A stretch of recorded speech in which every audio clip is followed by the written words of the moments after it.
Well, welcome back. As promised, I have Alan Millar with us. He's the general manager of the Moose Jaw Warriors, and also this summer was the GM for the under-18 Canadian national junior team. And so we're going to talk about both those aspects to learn where the team is nationally, where the team is locally, where the Moose Jaw Warriors are, and how they're going to make out in this coming season. So, Alan, welcome, and thanks for taking time. I mean, you rushed back from an appointment to get here. No, appreciate the time. Looking forward to the season, and good to sit down with you, Lyle. Yeah. Although we're standing, but it's good to chat. A mental sit down. Exactly. Yeah.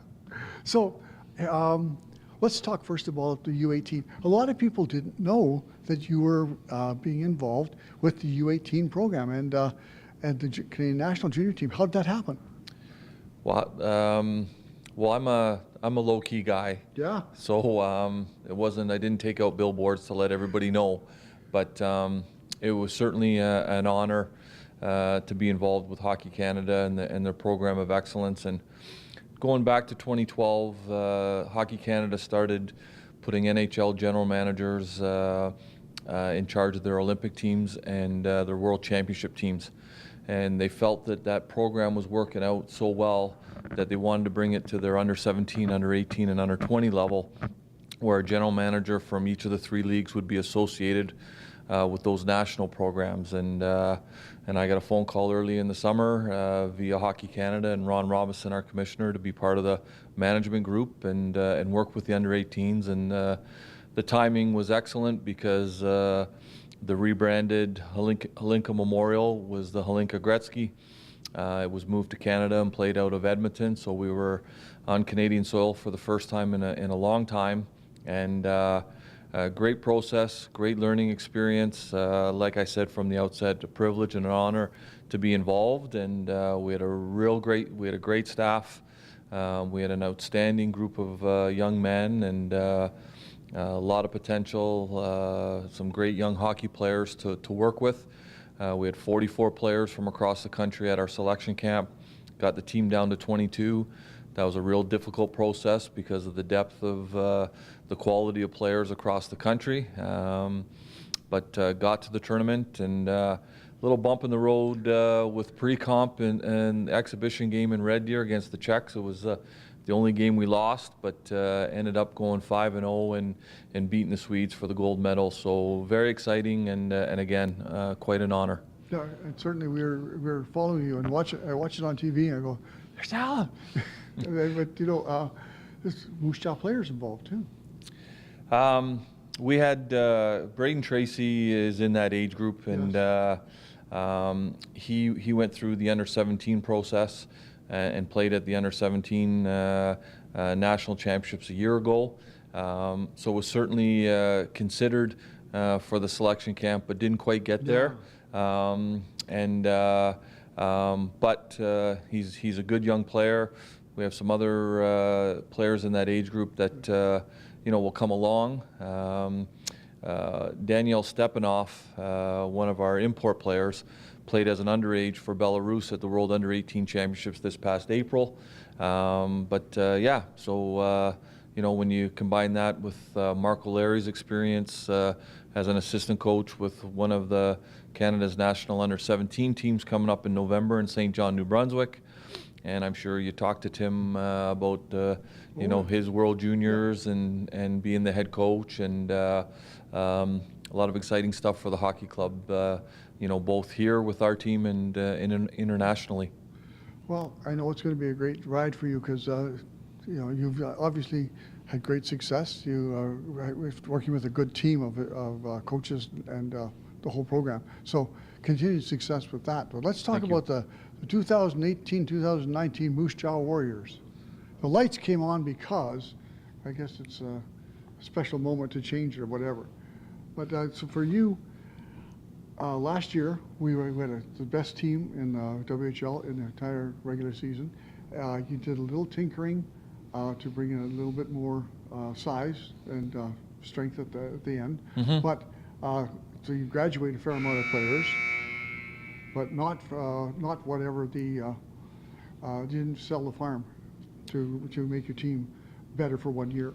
Well, we over the last 3 years, we've had a pretty good team here, and arguably we've played in the toughest division in the Canadian Hockey League during that time, and certainly when you look at the strength of Regina, Swift Current, and ourselves over that time, it's been a challenge. But a year ago, obviously we were dynamic offensively, deep on the back end.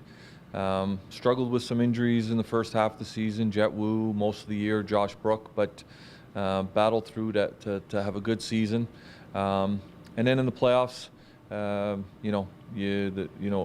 again, two of the best teams in the league, or two of the top three or four teams play in the second round, and it goes 7, and I have to evaluate everything and evaluate reality, and reality is, and not making excuses. We were a little banged up at the end.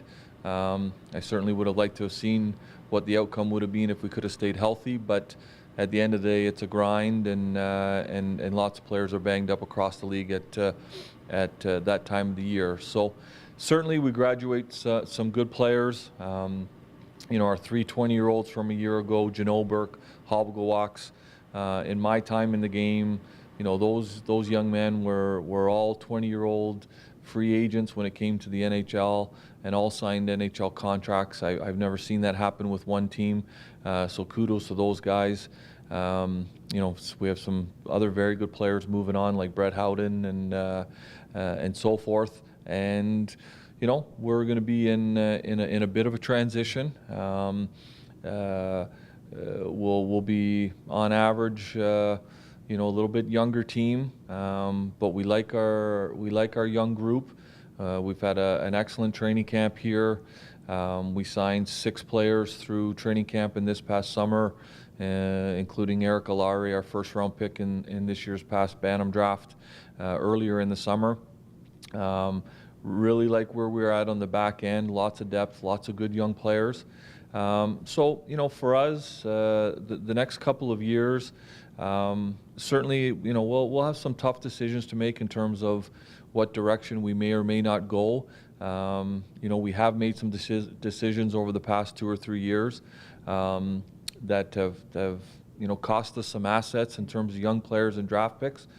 Somewhere along the way, you may have to look at how you recoup those, but at the same time, that's certainly going to be determined by the performance of our club and where we're at. So I think we're going to be, like I said, Lyle, we're going to be a little bit younger. Who are you going to have for 20-year-olds? Well, 20-year-olds right now in camp: Salmon in net, Schulthouse on the back end, and Langen up front. So we feel that's a strong group. But again, we were a team that everybody wants to lump the teams together that went for it last year, and everybody wants to think that they're all going to be at the bottom of the pack, and time will tell. That's why we play the games. That's why we find out where everybody was at. But when I look at our team and I hear people that want to compare us, well, we had 3 players go to the National Junior Camp this summer, so that's a pretty good starting point. You couple that with the 20-year-olds we talked about, what I believe, or we believe, is a very good 19-year-old forward in Ryan Peckford. Mm-hmm. We're very pleased with the 2 players we got in the import draft, Daniel Stepanoff and Jager Belowski. They're going to be very good players and potentially here for upwards of 3 years. And again, I talk about our young players. Braden Tracy's going to surprise. You look at some guys on the back end: Hunt, Secunda, Gardner, Sanders, Heron. Lots to work with there. And, so our transition will be that we continue to draft well, we continue to list well. Our scouts have done a very good job, even though, we've had a good team and made some decisions and moved some picks along the way. And we'll see how she goes. Yeah. Well, it's certainly going to be an exciting season. I was saying with the likes of Current and Regina, you're going to have to buy a program to see who's on the ice. But I'll let you say that. I won't comment on that. But I was saying for myself, when I watched the inter-squad game that you had, and I realized there's a lot of players that were fringe players last year, like they would spot in and spot out. But there's a lot of names that are familiar out there on the ice, and I expect for them to step up and give you some leadership and some offense, which I think probably that's going to be. You had such a powerful offensive team last year that it's not going to be able to compare to it, but it's going to be maybe a more balanced effort.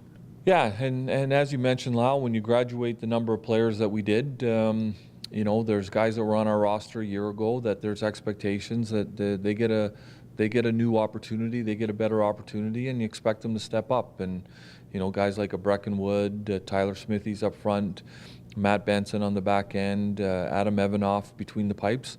And there's other guys. Where hopefully Jet Wu can stay healthy. Josh Brook is at 100%. So all those things become factors, but it'll be an interesting group.